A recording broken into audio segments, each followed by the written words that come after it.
Welcome back, Swagteam. It's your boy, the Swagologist, back again with another SwagU TV review, and today we are doing The Mandalorian, Chapter 7, The Reckoning. Now, this episode is for all those people that were like, why IG11 got killed in the first episode? What's up with that? Why is Cara Dune only in here for 5 seconds? They've been promoting these characters. Where are they? Why are they not showing up? Why is the I've spoken guy just here for 10 seconds? What's going on? Well, this is for you. This is the payoff that you was waiting on. And if you didn't notice and you didn't see in the description and you didn't hear from our first statement in this little review right here, this is obviously a spoiler review. So if you haven't seen these episodes, I'm sorry about IG11, but go watch season 1, watch my first review on that, and then come back and go through all of them. We get here, get ready, because this was lit and I want to talk about it. So anyways, this episode is specifically for those people that have been trying to figure out where all these cats have gone and why are they only here for one episode, because the payoff was right here and right now, because my man Mando is about to just flew off from taking care of those idiots on that Republic ship, took care of them idiots, left them there and trying to find another place to lay low. But all of a sudden, Greef Karga shows up and has a message for Mando. And Mando, we knew that he survived at the end of episode 3, but he didn't know that he had survived that attack. That shot, he shot him. He didn't know that the Beskar was in his chest place and saved him. So they both come to the realization that both of them are alive. Even though, of course, he hasn't seen Mando, but he was like in the little message, if you're reading this, you're alive. And he let him know that because of what happened in chapter 3, where my man Mando broke the child free from the safe house and destroyed the safe house over there on Navarro, all hell is broken loose over there. And now they have stormtroopers and everything protecting the base, and they're basically taking over. The Imperials are taking over, and the client is still there because he wants the child, and he's going by any means necessary to get the child. So now Greef is trying to tell Mando that if he lets him use the child as bait, and then they go over there and Mando can kill the client, and then he'll let the guild let all his transgressions go, and him and the child can just leave. You know what I'm saying? Now that sounds too good to be true. Sounds like a trap. So Mando's like, but Mando looks at the child and he's like, there's no way the child will be set free unless I take care of this business right now. You know what I mean? So he thinks, and he thinks smart. So we go to that planet where we had the episode The Sanctuary on, and lo and behold, we see Cara Dune fighting someone and showing her badassery and her skill set, which I love to see. And she was going in on dude, and I guess she's just basically fighting for money. Whoever wants to step up and try and win, she'll let them get the money, but if she wins, she'll get it. And of course, she did what she does best, beat that dude's ass and took the money from everybody. And that was a little fun little thing there. And we got to see the child walk again. Love seeing the child walk. That's always awesome. He was walking up in there as Mando asked her if she wants a job. Now she was turning it down. She was like, I'm trying to stay out of there, trying to stay off the grid or whatever, blah, blah, blah, blah, blah, because she used to be a rebel bomber or whatever. And Mando was like, he's Imperial. That's all he really had to say, because she was like, in there, I'm in there. I'm with it. So then so we got one squad member part of the squad, and it doesn't stop there, of course. So we get on the Razor Crest, and Mando's giving Cara Dune the breakdown of what's going to happen, why he's decided to take the job. She's like, it's a trap. Why would you go over there? Do you trust the guy? No. What's going on? And while they're talking about that down low under the ship, Mando still not really he's still working on being a parent. He's still working on being a dad. He leaves the child by himself a little too much still, but he's gonna learn the way, because I mean, this is the way. So, but while they're doing that, little baby Yoda, aka the child, dips down and checks the scenery to see where they're at. He sees them, and then he goes back up. Then all of a sudden the ship starts going nuts. because the child has done took over the ship and starting to try and fly it itself and stuff, and it's going haywire. It's like going nuts up there. So then Mando has to fix it. That job was hilarious to me, have me dying. And then Cara Dune's like, man, we gotta find somebody to watch him. Do you know anybody you can trust? And then all of a sudden, ding, he thinks about my man, my friend. I have spoken. The I have spoken guy is back in action, baby. So we go back to his planet, and we get give him the rundown of what's going on. He's like, I've served in servitude. I don't want to serve anymore. He's like, I'll pay you handsomely. I don't want to get paid. I'm paid with peace and whatnot. He's like, I'm done with all that. I'm Gucci, you know what I'm saying?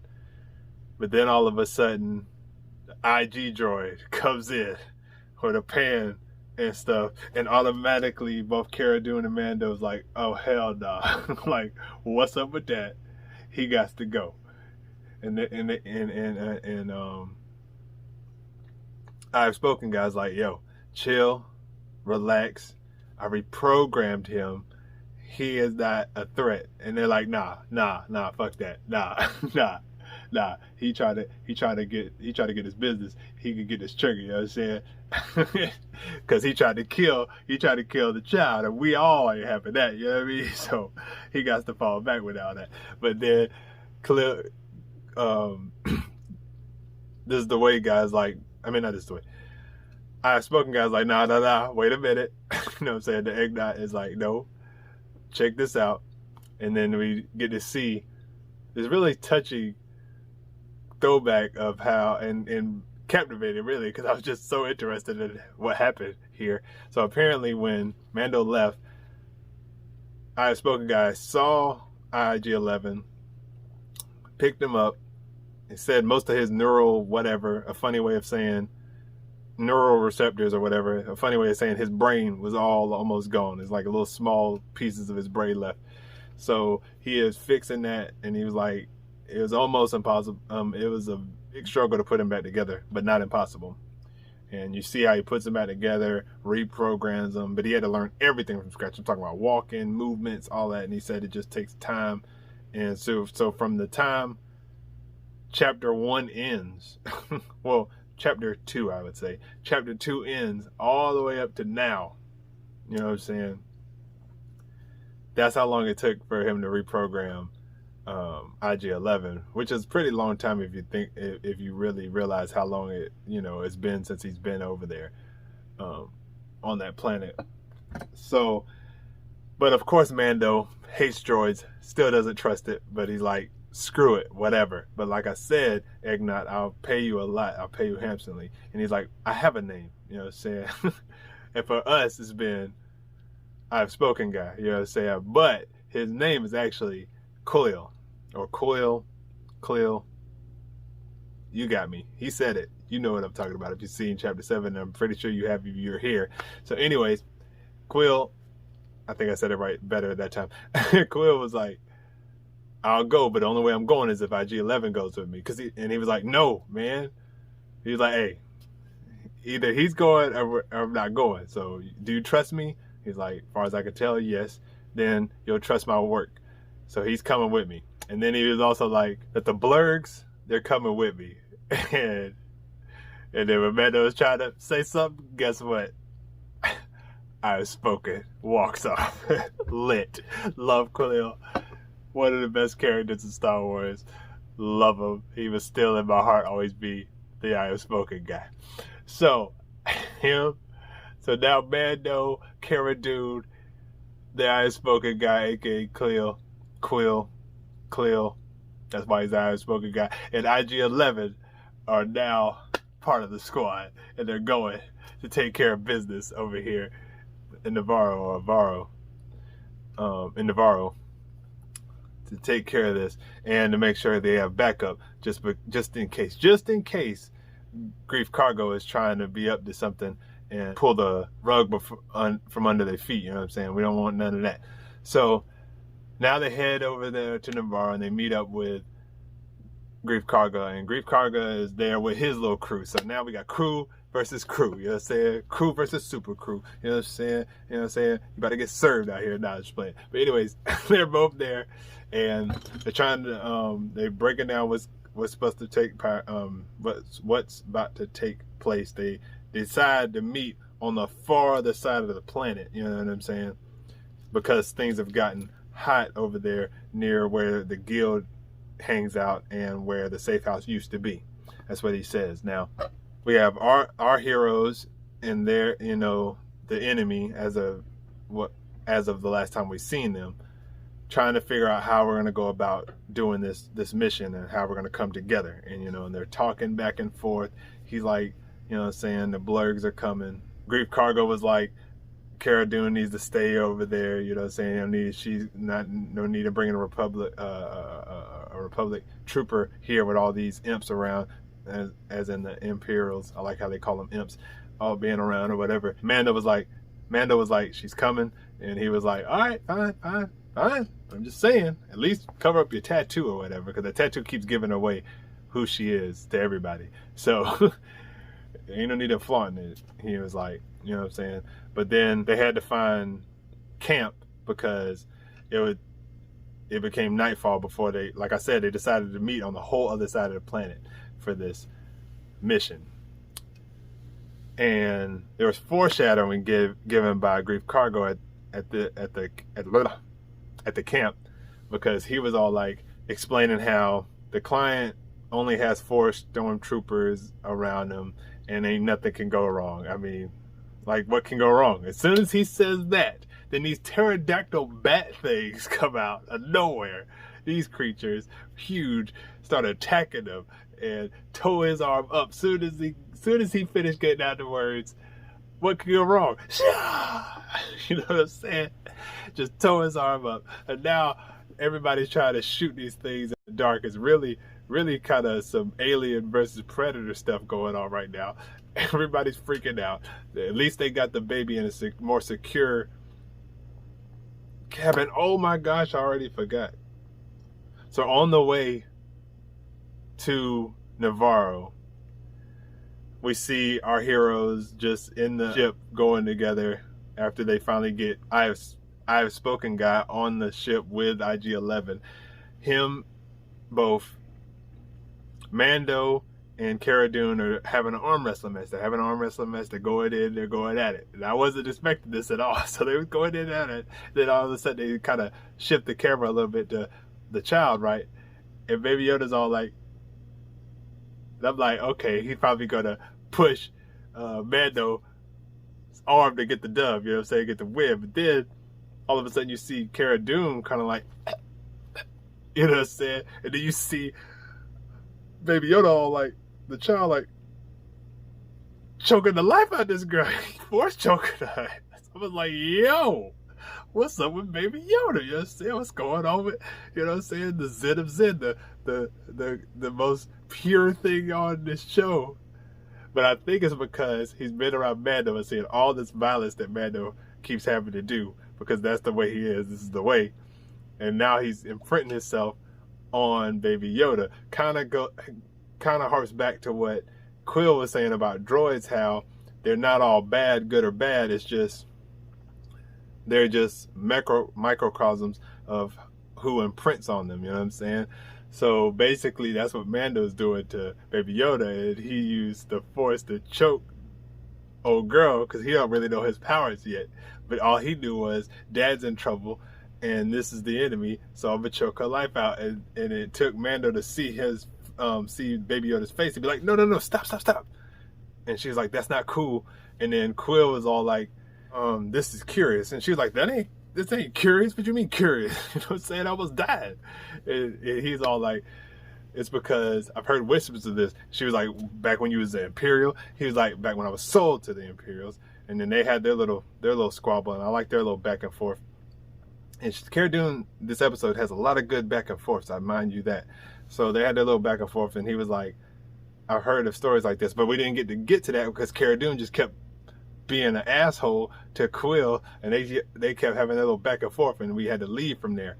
You know what I'm saying? So the way he showed up Cara Dune was like, matter of fact, Mando was like, hey Ugnaught, can you show, well, Kuiil, because he knows his name now. He's like, Kuiil, can you show, can you, in the meantime, can we stop all this arguing and stuff, and can you fix Baby Yoda's little crib, let's say crib for this instance, can you fix his little space crib and make it more comfortable so he can sleep better? And he was like, sure, I'll show this dropper over here, look at the Cara Dune, how someone can get out of servitude with the skills of their hands. And then he goes, it has that. And so now Baby Yoda's in a safer place because Kuiil had fixed it earlier, fixed his space crib, fixed it earlier. So now he's safe in there, but these little pterodactyl bat things are like attacking everybody, picking up blurgs, took one off, took one of the enemy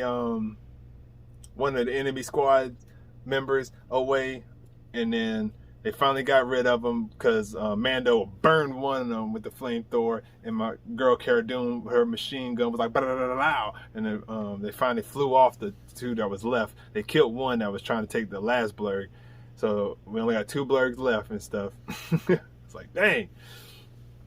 And now we're trying to save Greef Karga because Greef is now toe up. I mean, dude got a big gash on his arm, and apparently these things give off poison with their talons, you know what I'm saying? Because she was like the Cara Dune coming over there with the first aid kit, the space first aid kit, you know what I'm saying? And checking his arm is like, oh man, the poison's spreading. So she's trying to save him, and she's like, it's good, I can save you. Anybody else got a first aid kit? And everybody's like, and she's like, so no one? And he's like, don't sound like they do. Because he was like, this is how it ends, being a drama queen and stuff, but it was really looking like it was about to end. But then we see my man, the child, baby, walking out. I love seeing that child walk, man. I love seeing Baby Yoda walk. It's just so awesome. So anyways, the child starts walking closer to him, and he reaches out. And Kara's like, can somebody get this thing out of here? But luckily, we have, I have Smoking Guy right here, ready to save the day, because he's all like, wait.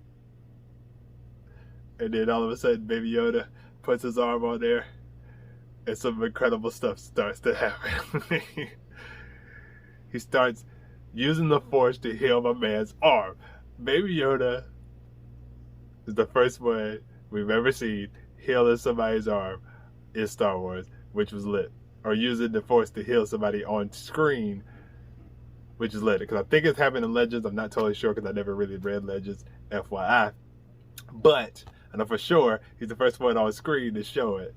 You know, but being that this came out before Rise of Skywalker. So he heals his arm, and everybody's like, bruh, you know what I'm saying? So then they go from there, and you can tell Greef Karga's like, wow.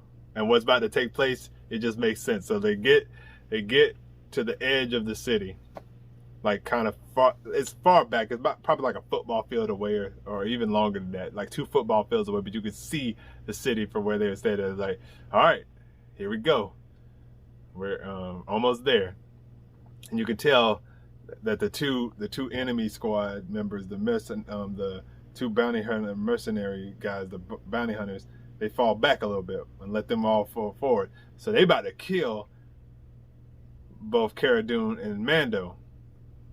But Greef Karga comes out, pop, pop, shoots both of those assholes, knocks them out, and then you come to find out that the whole plan was to kill them and get the baby and just take the baby, which it was kind of obvious that was going to happen, you know what I'm saying? I mean, it sounded like I said, it sounded too good to be true from the beginning anyway, so you knew something like that was up. But then you hear it from Greef Karga's mouth, but of course he changed his mind because Baby Yoda just saved his life last night. Dude was going to be dead if it wasn't for my man, the child, coming up and, you know, healing that man's arm real quick, you know what I'm saying, saving his life. So now decided to change up the course of action. They got to figure out what to do because now everything's changed. So Mando comes to the realization that, okay, maybe you should act as if you brought me in as a prisoner. You know, I have the baby. Okay, so we'll take the baby. He's like, no, the baby's going on the ship with Kuiil. You know what I'm saying? He not coming. He's like, but we don't have the baby. He's like, I got an idea. You know what I'm saying? And then Cara's like, I'm coming. And Greef Karga's like, no, you can't come because you're a rebel. The tat, stop it. You're not coming. She's like, I don't care what you're saying. I'm coming. Okay. So they're back and forth. It's hilarious. This whole episode. Seriously, it gets better. So Cara Dune's like, I'm coming. So then, fine. So Mando's like, well, have Cara say I'm her prisoner. Like, she caught me. He's like, all right, fine. So then Mando's like, Kuiil, get the baby, take her to the ship, put on the, we're going to say protection protocol because I forgot exactly the terminology he said. And what he was saying, anything on this planet won't get through those doors if they do that. You know what I'm saying? So that's the plan. They go there. He's going to take the new space crib that's more certified and is going to leave it closed and just have it and make it seem like the baby's in it. And him and Cara's going to go, and Cara's going to be his prisoner. And that's the game plan we got. You know what I'm saying? Now, we kind of feel like that might not work. But who knows? It might. So we're hoping it does, of course. So they go down there and they get to the gate of the city or whatever, and these two stormtroopers are there, and they're all like, what's your business here or whatever. And he's like, got Mando, gonna sell him or whatever, this mess, and we got the asset now. And dude's like, how much, something like 20 chips for the helmet or whatever.